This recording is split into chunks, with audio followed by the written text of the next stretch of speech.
हम ख़वातीन सुबह सहरी से अफ्तारी तक काम में लगी रहती हैं, लेकिन फिर भी शाम के बाद ना ऐसा लगता है जैसे काम अधूरा सा और खुद भी इतना थका हुआ फील करती हैं। तो क्या गलती करती हैं और अपने टाइम को कैसे मैनेज कर सकती है, आज की वीडियो आपके लिए बहुत ज़्यादा फ़ायदेमंद होने वाली है। तो करते हैं वीडियो स्टार्ट। बिस्मिल्लाहिर्रहमानिर्रहीम। अस्सलाम वालेकुम। आई होप सब खैरियत से होंगे। अल्लाह का शुक्र, मैं भी बिल्कुल ठीक हूँ।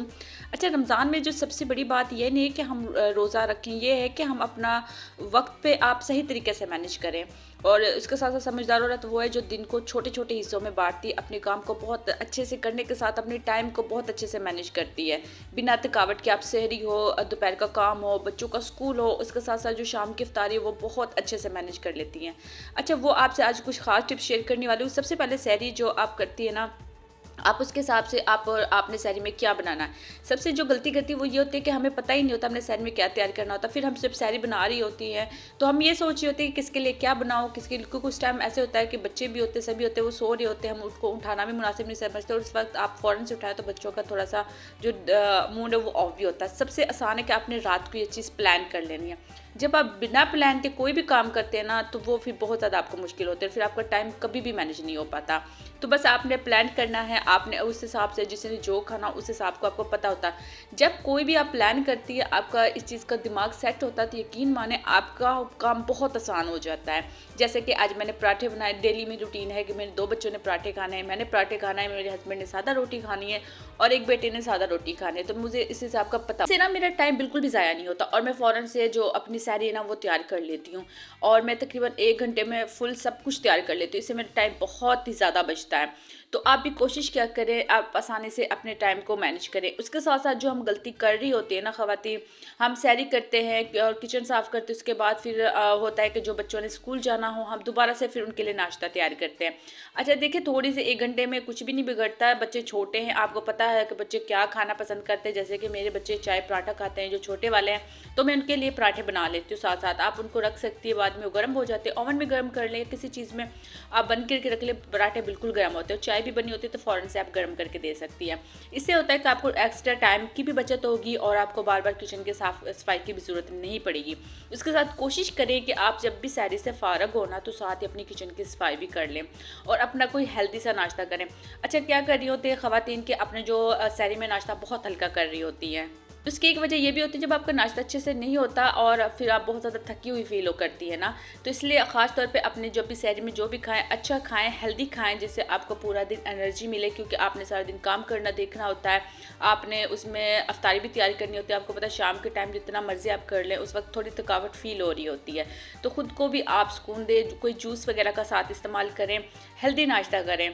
तो मैं अपने लिए माशाल्लाह से ये सहरी में अफ्तारी दोनों टाइम बनाती, बहुत ज़बरदस्त, पीने में भी अच्छा, इससे इतनी ज़्यादा एनर्जी मिलती है ना, और स्किन के लिए भी बहुत अच्छा। मतलब इससे काफ़ी मसले, आपको तो पता ही है तीनों चीज़ों में कितना ज़्यादा फ़ायदा है, और इससे बिल्कुल भी आपको थकावट फील नहीं होगी, आपको बहुत ज़्यादा इससे ना एनर्जी मिलती है, और 2 मिनट में बनने के तैयार हो जाता है, कोई एक्स्ट्रा टाइम भी नहीं मिलता। क्योंकि जब आपको मैंने पहले भी कहा था, जब आपका दिमाग सेट होता है ना, आपको पता होता है कि आपने क्या करना है, तो आप फ़ौरन से वो काम कर लेते हैं। जैसे कि मुझे पता था तो मैंने फ़ौरन से जूस भी बना लिया। इससे फिर बहुत आप इजीली, और सहरी करते वक्त जल्दबाजी ना करें, आप तकरीबन आधा घंटा पहले अपनी सहरी तैयार कर लें, इजी हो के सुकून से अपनी आराम से सहरी करें। आप बहुत कम टाइम होता है जब हम उठती हैं, हमारा दिमाग सेट नहीं होता, जल्दी जल्दी बहुत में बस समझ ही नहीं आ रही होती, इसलिए कोशिश करें थोड़े से टाइम से उठें और रिलैक्स होकर सहरी बनाएं, सुकून से ही सहरी खुद भी करें और फैमिली वालों को। इससे बहुत इंसान का जो दिमाग है ना वो सेट होता है। जल्दबाजी में हम कोई भी काम करते हैं वो ख़राब भी होता है और उसके साथ साथ थकावट भी होती है। इसके साथ साथ ही जैसे आपने सहरी अपनी कंप्लीट होती है, किचन को साथ के साथ ही क्लीन करें। अच्छा, बाज़ ख़वातीन होती है कि वो तकरीबन नमाज़ पढ़ने के बाद सो जाती हैं, उसके बाद सारा घर बिखरा हुआ लगता है, तो ये गलती ना किया करें। जैसे ही आपकी सहरी कंप्लीट होती है ना, तो बस आपने जो अपना किचन है उसको समेटना है। आप प्लान कर लें, मतलब जैसे मैंने आपको पहले बताया था, आपको जब पता होता है नाश्ता बन चुका होता है, तो माशाल्लाह से आपका किचन जब साफ़ होता है ना, तो किचन घर का वो हिस्सा है, जब तक ये साफ़ नहीं होता ना, चाहे आपका घर का पूरा घर आपका साफ़ हो, तब तक आपको साफ़ ही नहीं लग रहा होता। तो सबसे पहले कोशिश करें आपने अपने किचन को साफ़ करना। अच्छा, किचन भी साफ़ हो जाता है तो तब आप 1-2 घंटे आराम भी कर ले तो टेंशन नहीं होती, बाकी काम आप बाद में भी कर सकती हैं। क्योंकि हमें ज़्यादा से ज़्यादा इबादत भी करनी चाहिए। ये तो नहीं कि हम ज़्यादा दिन काम में ही लगे रहें। इसके बाद होता है आपके पास बहुत टाइम होता है, अगर आप सो सकती हैं तो सो जाए, अगर नहीं सो सकती, बच्चों ने स्कूल जाना हो, तो तब तक आप 1-2 घंटे ईज़िली आप तिलावत कर लें, कोई भी विर्द कर लें, इससे आप बहुत ज़्यादा आपको टाइम बच जाता है। उसके बाद आप बच्चों को भेज के तब तक आपका काम से आप कंप्लीट हो जाएंगी, आपके पास बहुत टाइम होता है। ये तो फिर रहता ही नहीं है कि आप बिल्कुल भी आपके पास टाइम नहीं होता। इससे जब आप खुद को ईज़ी महसूस करवाती है, आपका दिन हल्का होता है और यकीन माने आपको बहुत ज़्यादा सुकून हो रहा होता है। इससे फिर सबसे बड़ी जो आपने करनी है इफ्तार की यहाँ आ जाती है। हमने जब इफ्तार के होते हैं तो हम इफ्तार टाइम ही सोचने लगता है कि इफ्तार में क्या बनाएं। ये चीज़ भी पहले डिसाइड कर लें, दोपहर में ही ये चीज़ सोच लें कि आज आपने इफ्तार में क्या बनाना है। कोशिश करें हर चीज़ आप नई से नई चीज़ें बना रहे हैं तो कोई दिन आसान भी रखें। ज़रूरी नहीं है कि आप हर दिन बहुत ज़्यादा ऐसी चीज़ बनाएं, बहुत ज़्यादा चीज़ें बनाएं या बहुत ज़्यादा मुश्किल वाली चीज़ें बनाएं, बिल्कुल भी नहीं है। कभी कभी कोई आसान चीज़ें रखनी चाहिए, जैसे कि आज मैंने बिल्कुल चिकन सैंडविच की आसान तरतीब बता रही हूँ, क्योंकि कम वक्त में तैयार भी हो जाता है और बच्चों को भी बहुत ज़्यादा पसंद आता है। क्योंकि जो हमारी इफ्तारी होती है ना, वो बड़ों की तो टेंशन नहीं होती, जो बच्चे होते हैं ना इनकी बहुत ज़्यादा होती है कि बच्चों का रोज़ा भी होता है। फिर हमारी माँ की कोशिश भी होती है कि बच्चों को कुछ ऐसा खिलाएं जो उनका शौक भी हो। तो मैंने पहले भी काफ़ी चीज़ें बच्चों के लिए बर्गर वगैरह जो बच्चे शौक से खाते हैं आप घर में बना सकती हैं बिना क्योंकि बाहर से मंगवाते हैं वो हेल्दी नहीं होते इतने, जब खुद बनाएंगे तो वो हेल्दी भी होते हैं और कैसे बना सकते हैं, बच्चे भी खुश हो जाते हैं और फिर हमें कोई टेंशन भी नहीं होती है। तो डेली कोशिश करें बहुत ज़्यादा भारी इफ्तारी ना बनाएं, बल्कि सादा चीज़ें बनाएं, वक्त भी बचता है और दिमाग में भी सुकून रहता है। सिंपल है, मैं आलू से बना रही हूँ, आप बिल्कुल देख लें और आसान तरीके से बना सकते हैं ये। तो सबसे ज़रूरी टिप्स ये है कि काम को आखिर पे ना छोड़ा करें, बल्कि पहले प्लान कर लें। हर सीन को मुख्तसर और आसान रखें, इससे आपका दिमाग और जिस्म दोनों ही हल्के रहते हैं। तो बच्चों और घर वालों के लिए वक्त निकालें और अफ्तारी के काम को सबक मैं कहती हूँ ज़रूरी नहीं है कि बहुत ज़्यादा आप मुश्किल बनाएं, बिल्कुल आसान बनाएं ताकि हर चीज़ आपकी टाइम पे हो और आपकी ज़िंदगी आसान हो, आप खुद के लिए भी टाइम निकालें। आप प्लान बना लेती हैं, चाहे सहरी हो, चाहे आपका दोपहर का काम हो, चाहे आपकी शाम की अफ्तारी, कोई काम आपका मुश्किल नहीं लगता और सबसे बड़ी बात कोई टेंशन भी नहीं है, आप अकेले ही करने वाली। मेरे ख्याल से जब अकेला इंसान होता है ना वो बहुत आसानी से कर सकता है। अच्छा सिंपल यहाँ मैं लिए हैं, जो भी चीज़ें ली हैं आप अपनी क्वांटिटी से बना लेना। इसमें जितने मैंने ब्रेड यूज़ किया आप जितनी मर्ज़ी बना लें। और सबसे चीज़ इसमें जब आप इस तरह से लगाती हैं और इनको फ्राई करती हैं ना तो इसमें ऑयल बिल्कुल भी नहीं जाता, बहुत अच्छे ये होते हैं और ये बहुत खाने में बहुत मज़े के होते हैं।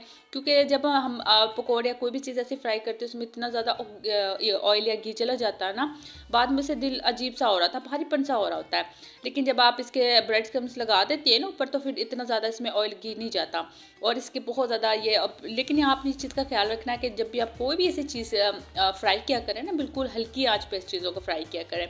अगर इसकी रेसिपी देखनी हो तो यूट्यूब पे मेरी वो भी मौजूद है, इस पर बिल्कुल सिंपल तरीके से, अगर कोई चीज़ समझ में नहीं आए घर की चीज़ों से बनेगी, कोई मुश्किल नहीं है, कोई बाहर से चीज़ें नहीं। कभी कभी मैं यहाँ कहती हूँ कि सादा चीज़ें भी बनानी चाहिए। और बस आखिर में एक छोटी सी बात ही करूँगी कि मैं कहती हूँ रमज़ान में हर सब कुछ परफेक्ट होना ज़रूरी नहीं है। असल मकसद ये है कि आप खुद को ना थका पाएँ, घर बच्चे अफ्तारी सब कुछ आराम से और वक्त पे हो जाए। ये छोटी छोटी जो टाइम मैनेज के असूल होते हैं ना आपका दिन आसान और खुशगवार बना देते हैं। तो बस आज की वीडियो इतनी ही, उम्मीद है आपको पसंद आई होगी। अपनी बहनों से लाजमी शेयर कीजिए और मुझे कमेंट्स में लाजमी बताइएगा कि वीडियो कहाँ से वॉच करें ताकि मैं आपका थैंक यू कर सकूँ और आपका रमज़ान कैसे गुजर रहा है और आप टाइम को कैसे मैनेज करती हैं। कोई आसान टिप्स हो तो लाजमी शेयर कीजिए ताकि हम अपनी प्यारे बहनों से वो टिप्स शेयर करें। और कोशिश करूँ मैं अगली वीडियो में आपसे वो जो टिप्स है वो मेरे ख्याल दोस्तों से शेयर करूँ, क्योंकि हमें जो चीज़ फ़ायदा दे रही हो, जिससे हमें फ़ायदा मिल रहा हो, दोस्तों से लाजमी शेयर करनी चाहिए। तो बस आज का व्लॉग इतना ही, उम्मीद है आपको पसंद आया होगा। मिलते हैं अगले व्लॉग में, तब तक अपना ख्याल रखिएगा, दुआ में याद रखिएगा। अल्लाह हाफिज़।